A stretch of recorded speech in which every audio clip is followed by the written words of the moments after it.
Maravilha, pessoal! Seja bem-vindo ao canal de Estatística para Concurso. Sou o professor Anselmo. Vamos a mais uma aula no canal e dessa vez vamos trazer aí para você algumas questões do concurso da Cefaz do Ceará, questões de probabilidade e estatística, né? Uma prova tranquila nos moldes CESP e Sebrasp que nós vamos passar então a resolver com você. Mas antes de continuar, é claro, deixa aí a sua curtida, inscreva-se no canal e confira aí no link da descrição meus contatos, as minhas redes sociais. Você pode também ser membro do canal e apoiar esse projeto, tendo aí vantagens sobre os demais, acesso ao professor, videoaulas exclusivas. Eu te espero então como membro do canal de Estatística para Concurso. Bom, nós temos aqui então, suponha que o número diário de transações bancárias registradas em determinada conta bancária se distribua conforme uma distribuição de Poisson. Nós temos então aqui a distribuição de Poisson e ele diz assim, com respeito ao total semanal de transações registradas nessa conta bancária, denotada aí então, olha só, por essa soma de variáveis aleatórias, obviamente, né? O número total de transações bancárias é uma variável aleatória. Então, considera-se que x1 até x5 representa uma amostra aleatória retirada de uma distribuição de Poisson com média 5 transações por dia e temos aí então os itens para julgar. Bom, pessoal, importante destacar aqui para você, na resolução dessa questão, que nós temos então que a probabilidade de uma distribuição de Poisson assumir um determinado valor é então o valor da média, que nesse caso aí é a taxa de 5 transações por dia, temos aqui 5 elevado a xi, exponencial de menos 5 sobre 5, ou melhor, x fatorial, né? Esse x aí assume os valores de 0, 1, 2 e assim sucessivamente. Temos contagem de eventos de Poisson. Então, o que acontece? Temos então aí, olha só, ele pergunta então, melhor, você tem que avaliar aí se essas questões são verdadeiras. Olha só, ele afirma então que a probabilidade de y igual a 0, onde y é então, né, essa soma das transações, é igual então à soma das probabilidades de cada uma dessas variáveis aí, x1 até x5, ser igual a 0. Então veja só, note então, olha só, o nosso evento de interesse é uma probabilidade do tipo multivariada, olha só, x1 igual a 0, x2 igual a 0, x3 igual a 0, x4 igual a 0 e x5 igual a 0. A probabilidade de y, que é essa soma, né, ser igual a 0, é equivalente a cada uma dessas variáveis, ao evento, né, em que cada uma dessas variáveis é igual a 0. Temos aqui, então, olha só, essa soma só pode ser 0 se todas essas variáveis forem, então, igual a 0. Temos x4 ainda e o x5 aqui. Então, olha só, isso aqui é a probabilidade de y igual a 0, né? Deixa eu escrever aqui no outro cantinho para ficar bem visível para você. Então, nós temos aqui, ó, probabilidade de y igual a 0 é igual a isso aqui. Então, temos aí essa probabilidade conjunta. Ocorre, então, que, olha só, pessoal, detalhe interessante, tá? Então, essa probabilidade, você deve notar que nós temos uma variável aleatória simples, né? Então, o que acontece? Isso aí vai ser dado, então, olha só, pela probabilidade de x1 igual a 0, vezes a probabilidade de x2 igual a 0, e assim sucessivamente, né? Probabilidade de x3 igual a 0, vezes a probabilidade de x4 igual a zero, vezes a probabilidade de x5 igual a zero. Isso se dá porque exatamente pela independência dessas variáveis aleatórias, tá? O que nós precisamos calcular agora é simplesmente a probabilidade de uma poisson ser igual a zero. Essa probabilidade tem uma taxa igual a 5. Isso aqui vai ser, então, olha só, o 5 elevado a zero exponencial de menos 5 sobre zero fatorial. É claro que esse fator aqui vai se repetir pelas demais probabilidades. Então, nós teremos aqui mais 4 fatores exatamente iguais a esse primeiro fator. Então, se nós temos o produto aí de 5 probabilidades que tem o mesmo valor, essa probabilidade aqui eu posso elevar à potência 5. Então, essa probabilidade vai ser o 5 elevado a zero é igual a 1, não influencia nesse resultado. O zero fatorial é igual a 1, nós ficaremos então com e elevado a menos 5 elevado à quinta potência. Isso aqui é então o e elevado a menos 25. O que acontece? Temos então, olha só, essa probabilidade aqui está errada, né? Então, o item 141 é o item errado aí nessa prova da Secretaria de Fazenda. Bom, uma outra maneira de você resolver isso aqui muito rapidamente é sabendo que a soma de variáveis de Poisson independentes vai ser uma variável de Poisson. Com que taxa? A taxa que é a soma de cada uma dessas taxas individuais. Portanto, nós escreveríamos muito rapidamente que y segue uma distribuição de Poisson com que taxa? A soma de cada uma das taxas dessas variáveis individualmente. Se cada uma dessas taxas é 5, nós temos então que isso aqui é uma variável de Poisson com o lambda igual a 5. Portanto, olha só, o que nós temos? A probabilidade de y igual a y é o 25 elevado a y é elevado a menos 25 sobre y fatorial. Quando y é igual a zero, nós temos que a probabilidade de y igual a zero é igual a 25 elevado a zero é 1, é elevado a menos 25, e isso aqui sobre zero fatorial é elevado a menos 25. Então, olha só, muito tranquila essa questão 141. Temos aí duas maneiras de resolver essa questão. Bom, vamos então passar para a questão de número 142, olha só, que dizia o seguinte: se μ e sigma representam, respectivamente, a média e o desvio padrão da variável aleatória y, então o teorema central do limite estabelece que a quantidade y menos μ sobre sigma sobre raiz de 5 segue uma distribuição normal de probabilidades. Então, nesse momento, nós devemos relembrar o teorema central do limite. O teorema central do limite nos afirma o seguinte, olha só.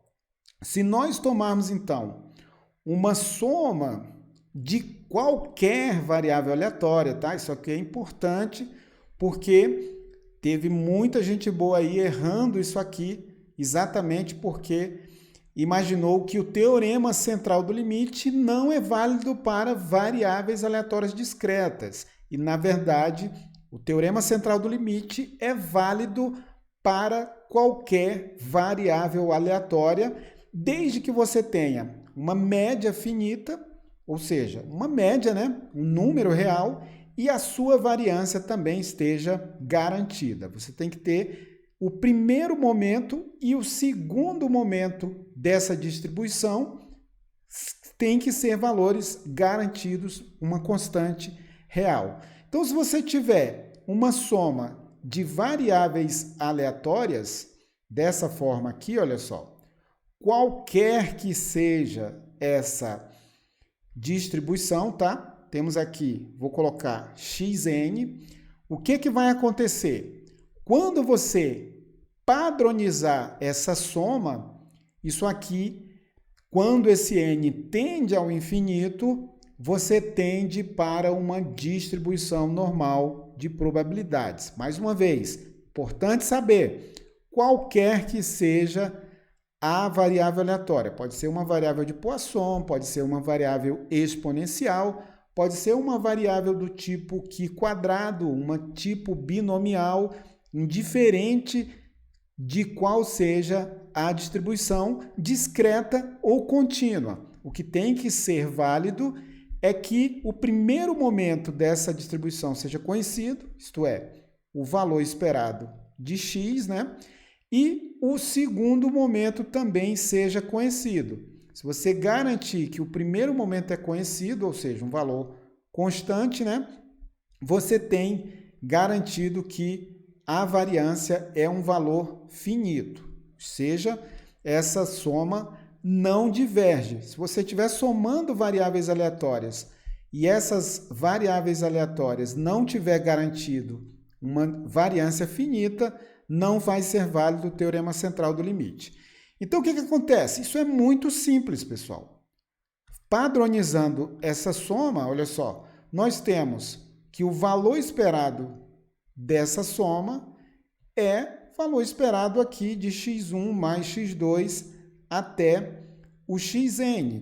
Ou seja, garantida aí que nós temos, então, olha só, a soma.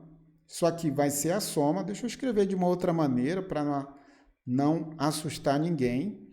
Olha só, isso aqui vai ser a soma E de x1 mais E de x2 e assim sucessivamente, né?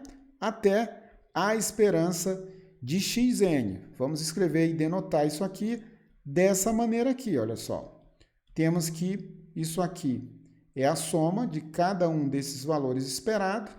Considerando que nós temos aqui n parcelas e cada uma dessas parcelas tem uma média que é μ, esse valor esperado da soma é igual a n vezes esse μ. Da mesma maneira, e considerando a independência, o que nós vamos ter na variância dessa soma? Essa variância vai ser a variância dessa soma aqui, que vai ser a soma das variâncias, variância de x1 e assim sucessivamente até a variância de xn.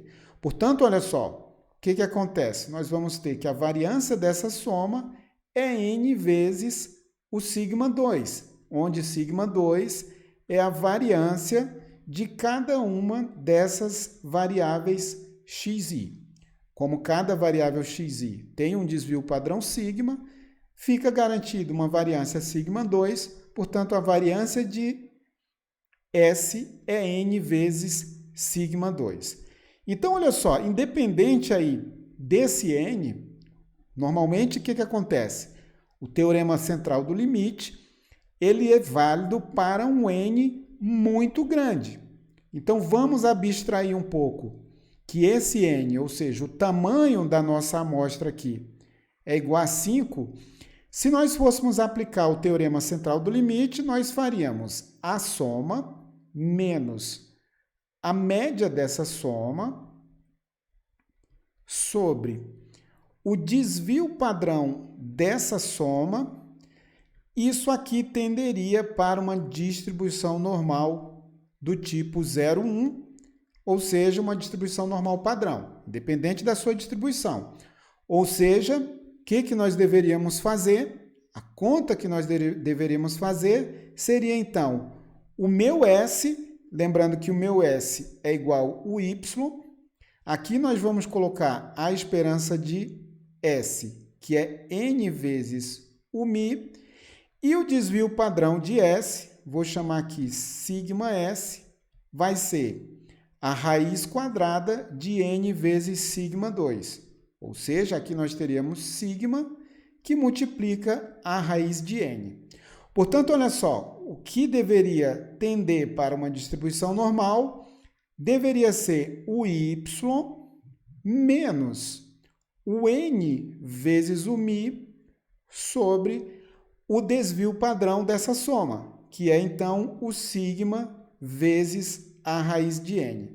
Então, essa expressão aqui, ao final das contas, é que deveria ser aproximadamente uma distribuição normal.